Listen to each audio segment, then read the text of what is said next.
Hey guys, so welcome to video number 4. So the next important piece after you have uploaded your content, cut your content, put it in the order you want is called transitions. Now transitions are how you get from one image to another. Now it doesn't matter if we're talking about photo, video, text, like a transition is a transition. So it's how you get from one visual element to the next. Now for iMovie, it's pretty easy. They have their own transition kind of section here. And unfortunately, it's kind of a limited selection in my opinion. However, I will say that you can do a lot with the selection you are given. For instance, my favorite here is the cross dissolve. And as you can see, here is a sample of going from one picture to the other. So they're very clear about, they're very helpful here in showing you exactly what the transition is going to look like, because I will also say that it won't be until you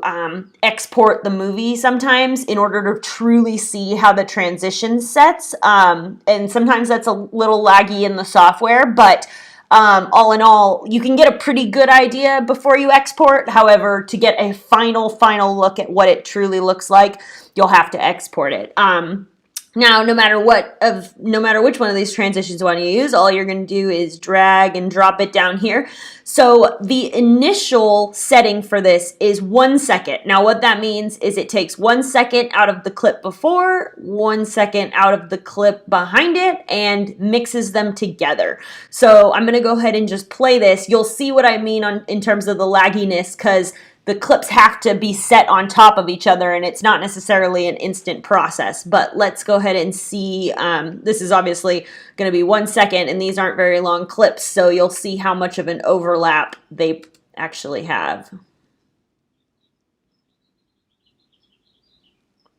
See, and that's a lag. And that's a lag. That was literally when that first second ends on where it jumped to was where that transition's going to end. So a way to look at it just before you start is to take this and you kind of just roll over this,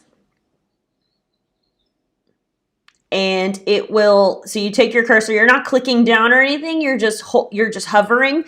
But when you hover over the transition, it shows you how in slow, and also it's kind of helpful to see in slow motion, like how the two pieces connect with each other.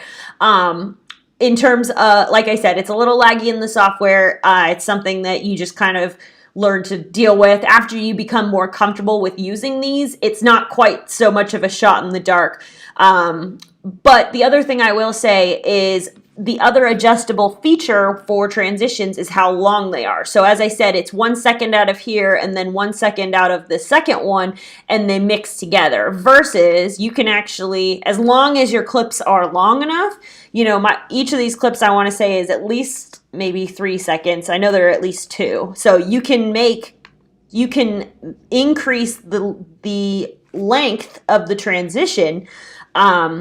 So you'll notice that because the transition is going to start way earlier, and then it's 2 whole seconds of transition over. And you'll see there are, after you experiment with this a bit, you'll see which clips mix together quickly and which clips mix together need more time mixing together. I would say the reason that they have this as an option is more for like a slideshow versus like a video. So if you have a slideshow and you're going from picture to picture to picture, if a picture's up there for 4 seconds, that 4 seconds may not seem like a long time by me just saying it out loud, but in terms of like looking at something, like you'd be surprised how long 4 seconds actually is in the grand scheme of your movie.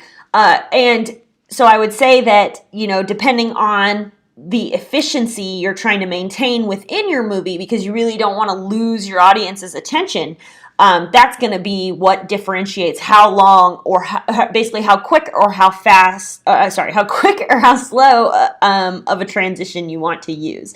But this whole process is about trying things out. So I would recommend trying both. seeing the difference for yourself. And then, not only realizing what you like to look at, because obviously the very first step of this is being something that you enjoy watching. But the second step being, after you experiment with it a bit, then you can play around with, your very own footage and mess around with how transitions are very fun. I've used this one where I think it's this one. Yeah, not that one. This one. I've played with this one quite a bit because it's a fun one to transition between two clips. Anyway, those are iMovie transitions, and I'll see you on the next one.